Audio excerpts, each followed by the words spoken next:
expected and what you would like to know. By the way, this presentation is in English. It was specified on the L'Étudiant platform, actually, and I also specified it in my invitation to some of you. No, I'm going to present, Albertine. Okay, that's a good question. No, my presentation is about how to be successful during your, throughout your application process and into admission. It's not only about ESCP, it's in general what schools expect you to do to be successful, okay? So it's for everyone who's actually thinking of applying to university right now and they want to know, how do I improve my chances to do so? So I'm just going to share my screen with you, and we're going to have a look at, what kind of information you need to know, first of all. If you can share, if you can see my screen, thumbs up correctly, excellent. So I make sure that we're on the same page, excellent. So this is why you're here, how to excel in your admission process, all right? So I separated my the admission process in 3 parts. The first important part is how to ensure recruiters or admissions coordinators consider your application, because this is the first filter. So you get a lot of applications, but then you decide, which are a good fit for your university and which aren't sometimes. So in order to ensure that you catch the admissions coordinator eye, you need to follow some basic rules and some things that I hope you weren't necessarily considering. One of the basic ideas is to prepare ahead of time, obviously. How do you do that? You investigate the institution. So you go to their website, you find out what they do, what they're very good at, what their specialty is, what the specialty of the program you're interested in. So before you actually apply, obviously you need to understand why you are applying to a certain institution and what you expect to get out of that application as well. So investigate, prepare ahead of time. That is the basic rule for everything. Also, I'm going to give examples from my own experience from ESCP, but that's, that goes for any university or business school. If students apply early, as a general rule, they tend to be much more focused and interested in the program than students who are last minute applicants. And I can see that in their motivation letters, I can see that in their interviews. So for me, once the students already we've opened our sessions for this year, in October, for example, in ESCP, we already have our first session. And I already know that the students contacted me now. They already know more or less what they want to do. I can see they know what the school is about. They know the program a little bit. They make very interesting questions. So that takes me to my next point. You should always ask your admission coordinator questions. Don't hesitate, don't be shy, just say, well, this is not clear, or I would like to understand better. The moment when you also have the possibility to change your choice or options in certain things is now. So when you apply, if you're not sure about something, this is the moment to say, or you already applied and you sent your application, you can still change something. The moment you're admitted or enrolled, as a general rule, it's a little bit more difficult to change your mind about certain things. So it's always best to consider what your options are, what you prefer doing, which specialization in the programs that have that, you prefer, and so on. Think about it. Before acting, think about it. And even if it kind of contradicts the first point of doing everything ahead of time, I think it's better to reflect upon such an important decision than react or act without this, thinking and really this understanding what is that you want from the program. And as I said, by the questions you ask, by how early you apply, I, as an admissions coordinator, I normally can tell how interested and involved you are in your own process, how much you've thought about these things or not. So to me, that's a very good sign when I get questions and students interested early on. Another thing which I think most students maybe, or most candidates don't really see as important, is to keep in touch with the admissions coordinator.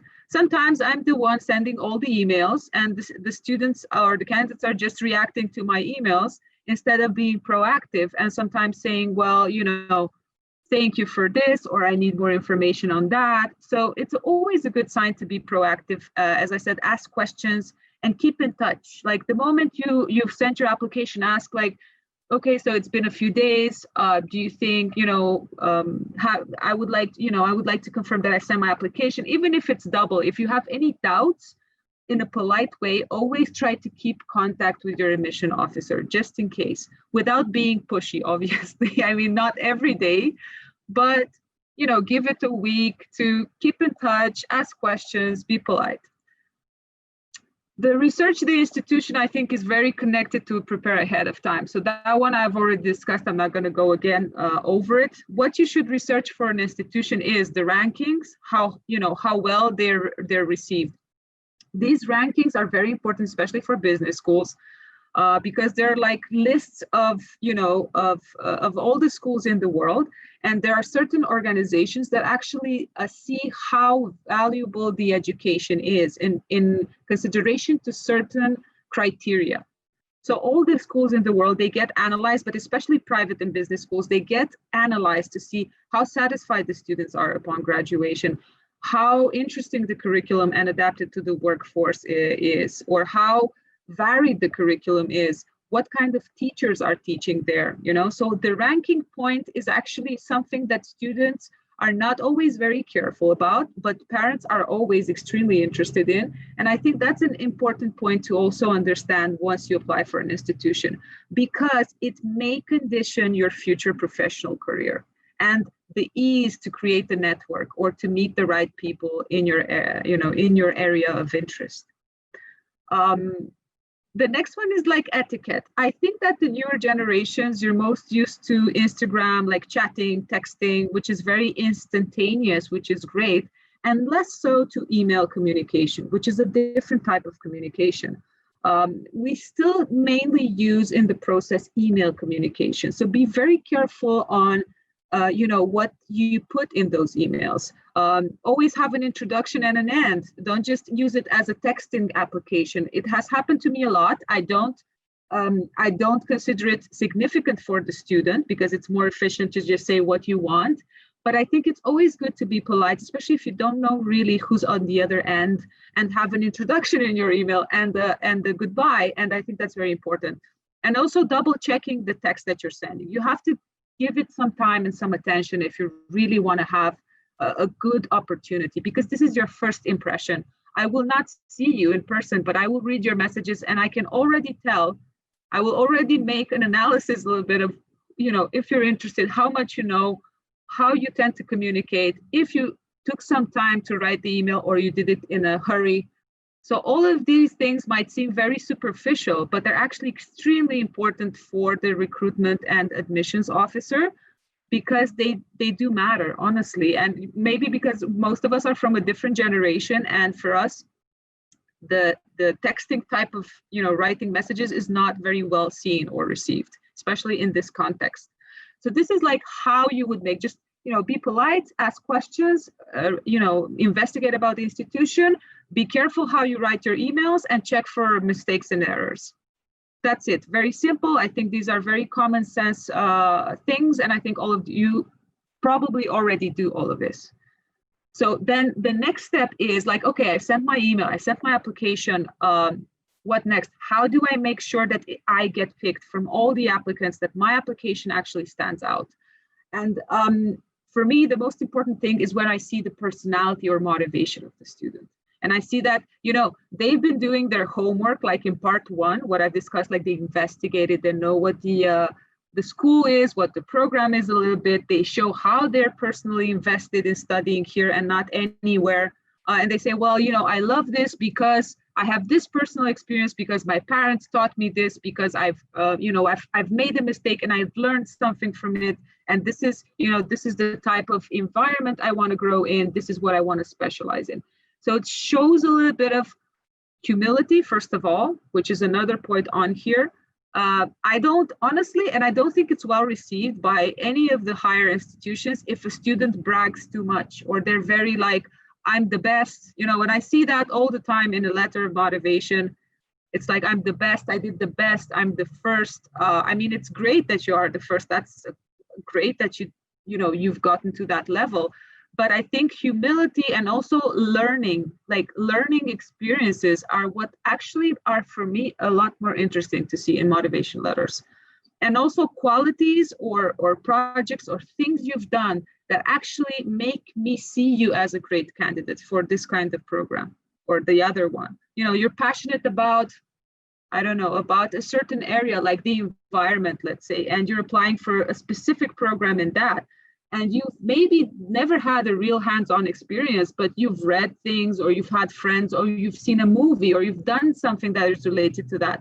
That type of motivation letter, to me, that is personal, is much more interesting than just repeating what is in the curriculum vitae or the CV. I honestly, the biggest red flag, and this is something that all of you should be careful with, do not put exactly the same information as you've put in your CV.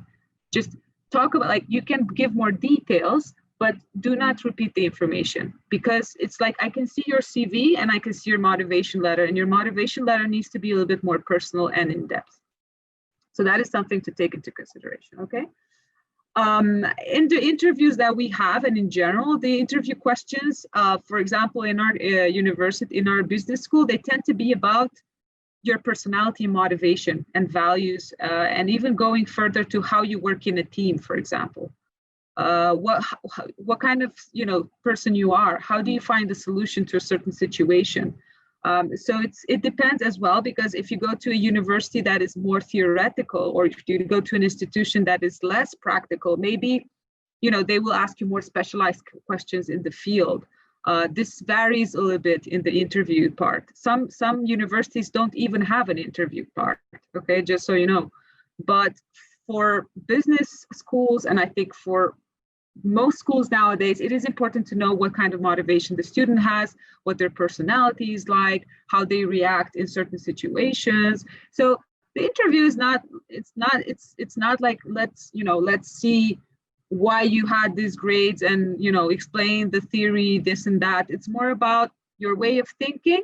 And also sometimes it is a little bit about checking the curriculum vitae and deepening and seeing the details, because, you know, sometimes I have had students and candidates who forget what they put in their CVs. So they make a really great CV and then they're emotional and they're very stressed and like, and they're, you know, they get the question like, tell me what you did in this experience, and they're flustered and they forget. So it's very important to prepare your CV, okay, and to know a little bit what you would say in these areas that you specified, like volunteer work or traveling, and so one thing that maybe you would like to prepare, okay? So that would be interesting to do, because you know, you don't want to be unprepared for an interview. Another thing is that, as I've mentioned before, with the questions in the first phase in general about the program, in the interview, it's extremely important that you do have a question or two for the interviewers, always. And this is also something that you can apply to the, you know, to the world of job seeking. And I think if there are more parents here tonight, I think that all of us know that, you know, when you go to an interview, a job interview even, it's very important to show curiosity for the position and for the role. In this case, it's very good to show curiosity for your future studies and for, you know, what you're going to do there. And so it's very well received to show curiosity and have a question or two prepared. Another underestimated point is attitude. Constructive, humble attitude, like solution-oriented attitude instead of complaining attitude or negative attitude. As much as, I mean, attitude and art, that's being personal. Attitude is everything in life, everything. It doesn't matter how well you are or bad, the way you see things, the way you try to find solutions or not to things, that is extremely important. Always try to find the solution in something, even if it's not ideal, okay? Always try to be, you know, calm and to have the right attitude into situations. A smile actually goes a long way during an interview than being very brooding and upset, okay? So I know sometimes there are things out of our control, especially nowadays, that, you know, life is not as easy sometimes, but smile if you can. Try to connect and create rapport with your interviewer. You know, be nice. That's hardly an effort for most of us, but, you know, it's something to consider. Another thing is to be punctual, and this is, I cannot stress this enough. On the day of the interview, most of the interviews nowadays are online. They're not face-to-face anymore. So what you can do is go 10 minutes or 15 minutes earlier and connect to the link sent and see if your everything is working fine. This is actually a mistake I made right now. If the lighting is good, like the lighting is good actually, and they can see you clearly. So yeah, that's another thing to consider, okay? But 10 minutes in advance is being punctual, not coming exactly like if you have an interview at 5 o'clock in the evening, coming at 5 on the dot is not being punctual. Because especially nowadays with technology, many errors can happen, and you might have issues with that. So always check to make sure to be 10 minutes in advance connected to the actual interview. All right. And the last one, which I think is underrated as well, is that making mistakes is okay. Making mistakes in their interview session is okay. We are all human. We are all nervous. We all make mistakes. And even the interviewers know that. So when you make a mistake, don't just get like all stressed and say, oh my God, I made a mistake, and you block. Possibly that's what happens. That's what happens with most of us. Like, oh my God, I just said something I wasn't supposed to. Just continue, get over it, continue, whatever. Like just go on with your ideas, go on with your speech. If you realize the mistake in the moment, say, I think I might have made a mistake. Can I please repeat that? Can I please, rephrase that? You say it again and you move on. Mistakes don't define us. So just, it doesn't matter if you make mistakes. It's actually better to make a mistake and be able to correct it in the moment than not make any mistake and sound like a robot, like you've prepared a speech, which is not ideal, honestly, for interviews. So don't prepare a speech, prepare ideas. And this is what takes me to my last point, which is how to ensure recruiters actually pick you, not only see you, they want you to, they select you, they see you, but they also pick you, which is the last moment and the last stage of the admission process. In general, if you're interested in an institution, and if you want to go to, honestly, you want to go to the admission process for higher levels, there are some questions that tend to be repeated in all institutions in interviews. So there is a common denominator. You just have to look it up. I mean, just look it up on Google, or just directly ask your admissions coordinator, or, I normally, for my part, what I do is I give students some tips on areas they should prepare. I don't tell them the question because the element of surprise would be ruined and spontaneity would be ruined. But I do tell them more or less like, okay, maybe you should think about this. Maybe you should think about that. So I give them thinking topics and tips like that. So basically, once you have an idea of what you're supposed to prepare, more or less, the next step is to outline answers, but don't prepare the answers. Think of keywords, think of ideas like, oh, if they would ask me that, maybe I would say this, and just write it down and make like a draft in your head. And then I use these, I'm going to turn on the lights now because this is getting darker and darker. I forgot that now it's not summertime anymore. So I use the Post-its basically. So they're very useful. They're a very simple tool. But now, since you have all the online interviews, actually, you can actually, write the ideas on a Post-it and put it somewhere where you can see it. And then you can actually inspire yourself. It's not, it's just organizing your ideas and your experiences. There's nothing wrong with that. They're your own. So I encourage you to organize information instead of just being spontaneous and say, well, I can do it. I'm a smart individual. I will answer any questions, which might be true, but it's always good to have a plan B, so this is like the plan B. It's not the main one. All right. As I said, spontaneity is not essential yet a defining plus. What do I mean by that? I do prefer, and teachers have told me as well, they do prefer candidates who think in the moment as well, not just prepare their answers. Okay, so it's not a must. Maybe you're bad at, under pressure sometimes. Maybe you just, you get flustered. So you need to prepare very well, which is fine. But if you can think in the moment, I think that's always a plus. If you have that advantage and you know yourself and you can do that, do it. Don't hesitate to leave yourself some space for improvisation and spontaneity. Again, I'm repeating myself, but very important to be respectful and attentive to the very end in the process. Some of the students might not get admitted, some of the students might not get selected, but you still need to be respectful and attentive. And that's because you never know when your paths are going to cross again. You never know what you could get out of this experience. You never know. So it's always like on the basis that is a must in all human relations. but also because it just makes sense. I always keep in touch, even if you're not selected, I tell you, like, I'm sorry, but you should keep us in mind for other programs. Work this year. I hope you're happy in your new program. It shouldn't be a defining moment for anyone, the fact that they're selected or not by an institution. It's just a step. It's a learning process, and we should treat it accordingly. Right.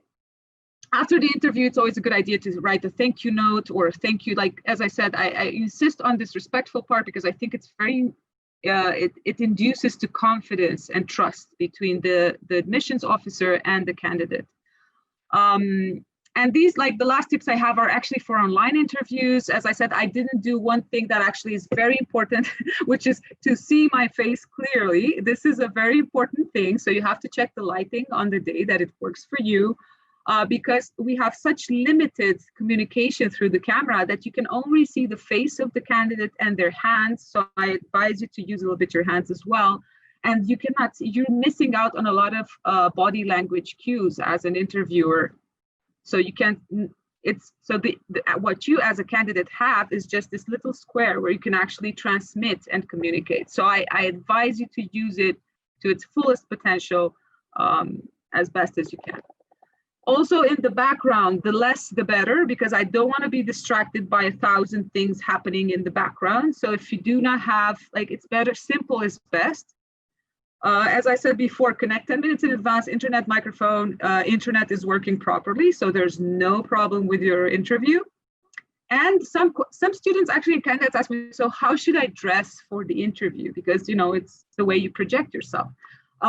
Given that it's for, high schoolers, I always say, well, semi-formal or casual, like as provided you have simple clothes that don't distract from your personality and what you have to say. But even then, it doesn't even matter, provided that they, that they're clothes you feel comfortable in and they have a touch of, semi-formal attire, that's perfect. You don't have to come all dressed up. This is, it's not that important for us that you're in a suit or in a jacket suit to impress. It's more about what you're going to say and how you're going to behave during the interview. So personality first, fortunately. And this is in great big lines what I wanted to share with you. I have a second part for ESCP, but before I move on to that one, actually, I would much rather ask you if you have any questions or doubts about the things that I've explained so far, because I'd rather, instead of just going straight to ESCP and what a ESCP does and so on, which I imagine some of you would like to know, I would rather know what your questions about the admission process in general. And I see there are some comments. I would like to know the opportunities I could get after a Bachelor in Management at ESCP. Okay. Come from a bachelor and not class preparator. Well, okay, don't worry about it, Renata. That's fine. Questions sometimes are long. That's fine. That's the essence of the question is important. All right. So basically, I don't have that prepared in I have a presentation for that, but maybe you should join us on a different date. We have a lot of webinars at ESCP specifically. Designed. We have one this Friday, actually, from the Turin campus, but it's for everyone who wants to know more about the bachelor program. It's a webinar on all of these points. So just to put it shortly, the employability rate for bachelor graduates is 98%. You can actually work with a lot of companies. We have graduates who are working for Amazon, Google, like Boston Consulting Group, in terms of work, and they're working in very different areas in management. So that is why, because the program is very wide, it actually teaches you a lot of things like marketing, consulting, like finance, you have law in there as well, you have languages, you have a lot of different things, because it's considered that, and I think it's true to some extent, that students, especially very young candidates, they're not really sure what their real working life is, and they're not really sure if they want to specialize yet. Okay, that to answer the first part of your question. So this program is, it covers a lot of good bases, so you can actually then work in a specialization that you've seen you love through your internship in your second and third year, which is mandatory at the ESCP. It's part of your studies. So it's like learning by doing, basically. But sorry for the rest of you, this is very ESCP oriented, okay, based, my explanation. In terms of studies, you can study anywhere in the world through graduating from the bachelor. We actually have graduates everywhere, including ESCP, obviously, because we're very well ranked, as you may know. But you can study anywhere. We have in London Business School of Economics. I think we have at HEC as well, graduates who are doing a master, obviously at ESCP. We have graduates in at Columbia University, you know, like everywhere, Harvard University, St. Gallen University. I mean, anything that you want, it can be done. You can study a master's afterwards internationally. So I don't know if that answers your question or not, but you know, there's a lot of opportunity out there. Okay, I wish it would be more specific, but unfortunately, I don't remember more from the top of my head. So, you know, that's what I can tell you. Why would we go to a Spanish school than a French or Canadian school? What do you mean a Spanish university, Suleiman? Because I see that that is your question.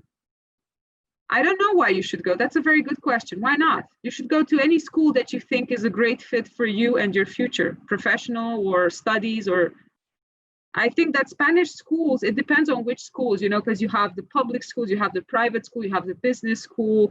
I wouldn't know what to tell you. It depends on your language skills, first of all, which language, if you feel comfortable in French, maybe studying in French is not such a bad idea, you know, because you need to have a very good knowledge of the language in which you're going to study. This is why I'm speaking English right now, because the bachelor, the BSc in management is actually mainly in English, by the way. So first of all, check your language skills. Secondly, check, you know, depending on the school's orientation and specialization. As I said, some schools, it doesn't matter where in the world, some schools are specialized in a certain area. And if you want to study to the best, in the best school in that area, well, go to whichever is best for you. One thing that might be more interesting to say is that the cost of living in Spain might be lower than in other countries. So maybe that would be an element to consider. I don't know, but it's like a very big question, actually. It depends what you want to do. So yeah, does anyone else have questions about admissions or, you know, ESCP, even the bachelor in at ESCP? I'm open here for questions as well. Can we study in different countries during schooling? You mean in ESCP, I imagine, Paul, right? That's a very good question. So basically, yeah. So basically the ESCP Bachelor is a 3-year program in 3 different European cities. This is a multi-campus school. If you guys have so many questions about the school, why don't I just go directly to my presentation on the school so you can see exactly what I mean, all right? So I'm gonna go quickly, it's just 4 slides, I'm not gonna, okay? And then we can discuss knowing what the school is, all right? So let me just share screen. All right, I have, all right, so this is the screen. All right, excellent. So this is where the part with the Bachelor in Management starts for ESCP, okay? So this is where I explain a little bit about the school. This is who we are, right? We're the first business school in the world and we're multi-campus. All of the cities you can see on this map is where we have an ESCP campus. We are nationally, internationally accredited. And going specifically to the Bachelor in Management program, we were ranked first in the Le Parisien ranking as a bachelor degree last year. And you guys asked, it's a 3-year degree program according to the Bologna standards, just so you know. Multicultural in the sense that we have over 57 nationalities, I think, only in the bachelor alone. But if you calculate all the nationalities, it's quite impressive, actually, throughout the school. The interdisciplinary approach is referring to the fact that you're going to study the core business subjects, but also you're going to do quantitative courses, liberal arts and languages. By liberal arts, you mean sociology, psychology of, you know, in different areas. So it's the core business subjects, but then you also have a little bit of other areas to complement, because we think it's important that you have a very, you know, broad and complete knowledge.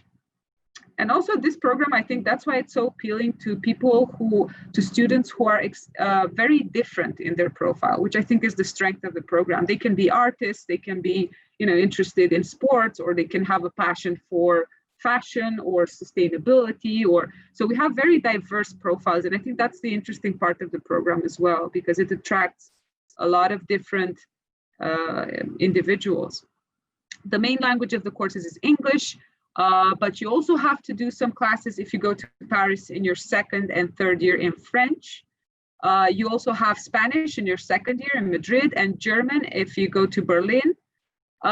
You also have, as I said, the compulsory internships through which you learn if you love, to work in a certain area. You gain all the practical information. So it's easier for you actually to get a job later on. If you want to graduate and work, that's a possibility.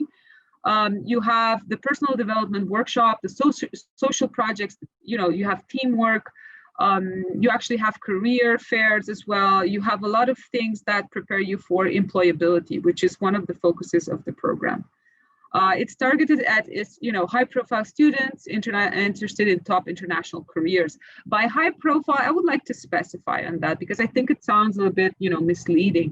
What we mean is that, yeah, okay, very good academically, but this is a business school, so we do care about your motivation, as I said before, and also your extracurricular activities. Like if you travel, volunteer, if you've ever had an idea and you worked on it, that's very interesting to us. Who you are as a person and what do you want to do practically is also a very interesting idea and concept to us. And basically, like, that's the general overview. On here, I will may need to specify something in the application process. That you come from French Lycée, so Parcoursup is a platform that has been used since last year for applications. So I have to tell you something for this program specifically. The fact that you can go to London or Paris in your first year means that there are two ways of applying for French Lycée. The first one is, if you go to London, you apply directly through our website because it's a different country, and so the Parcoursup thing does not make sense. And if you apply to Paris in your first year, then yes, you do have to go through the Parcoursup platform. I hope that makes sense, but we can discuss it afterwards. So basically, this is the application system. We have the dossier, or the online application, with all of this information that you can see here. And then we have the interview, okay? And so basically, this is how we decide if a student is a good fit or not. Something that is not very clear from this scheme is that we do also have, we look at the non-academic. And how do we look at the non-academic? We look at the CV, obviously, which tells a lot about the experiences, right, you've had outside of school. And also, we check for motivation in the interview for the program, which is not that obvious sometimes to some candidates. Generally, you have 2 to 3 weeks to know if you've been admitted or not. So it's a very agile, I'm referring to the direct application through ESCP webpage, okay, not Parcoursup, because Parcoursup is something that depends entirely on the French government and the system established in France currently. So you will know probably in April, I think, according to the Parcoursup. But through our website, for example, if you go to London, you should know if you've been admitted or not in 2 to 3 weeks, which is very agile. The student profile, as I've mentioned, if you're looking to be autonomous, because this is a lesson in itself by the fact that you live in 3 different cities, you learn in 3 different cities, it's very international, it's a life experience for all of our students. And it's an experience that actually forges extremely independent individuals and individuals who are, and students who are ready for life in another way, because they've already had all the skills to help them live by themselves, fend for themselves, calculate their budget, like life skills actually. Also make friends and a new family amongst other international students just like them. So I think it's all very interesting and very nice. This is me, this is my contact number, my email and my contact number. I will go back now and I will explain the structure, because I saw that actually the campuses was not very clear, and your options for the 3 years was not very clear in this presentation, okay? So I'm gonna go back here and I'm gonna explain what your options are for the 3 years. So for the first year of studies, you can either go to London or to Paris, You choose basically, because the language you need to speak is English in both. You don't need any other language for the first year. The curriculum you're going to study is going to be the same both in London and Paris. So that's why we call it, that's why you have so much flexibility in the program.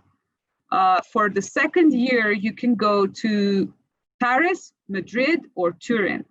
So you can choose one of those three. It's true that for Paris, you would need a French B2 level, which is like intermediate. And also for Madrid, you need a Spanish B2 level, which is intermediate.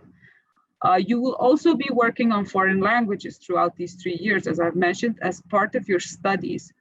If you're going to Madrid, and let's say you don't have very high level when you apply, you have a B1 plus, which is the minimum acceptable for admission to Madrid, you will be given Spanish as a secondary language in your first year, and by the time you're in Madrid, you should already have a B2. That is the idea. And when you finish school, when our students finish school also, they have 4 to 5 different foreign languages, which really sets them apart in their job search. For your last year or third year, you have Berlin or Paris. The Berlin route is what most of our students choose because Paris is such a present option in all 3 years. And once you've chosen Paris for a year, you cannot do Paris again, because the idea is to change and experience different cultures and to have a really, really impressive CV by the time you're done with this program. And so it's against the idea. If you want to go to Paris, I suggest you just choose a program that's going to allow you to stay in Paris for the time of the program. But this program is actually imagined for students who want to have that international experience early on. So it depends on your expectations and needs. In Paris last year, you need a very advanced level of French because you're going to be studying in French only. And also because you have the possibility to do something called alternance, which is working and studying. For example, 2 days studying, 3 days working, 3 days working, I don't know what I said, but anyways, you get the point. It's like they just alternate between working and studying in the week to keep the balance. And you can do that option only in Paris in your last year, just so you know. So basically, this is the structure and these are the language requirements. This is a question I get all the time, like, how do I need to speak, I don't know, German? No, you don't need to speak German for this program, neither Italian for that fact. But you will learn 2 languages at the level that you're able to. And one of the languages that you're going to learn in these 3 years is going to be related somehow to your destination city. Let's say you go to Berlin. Well, we will suggest that you learn German because it just makes life easier. You will have an opportunity to practice on the side. So yeah, and the other language, it could be also Mandarin or Italian or Portuguese. It depends on the availability for each campus, but normally you have some options and you choose another one. I hope it's a little bit clearer right now for you.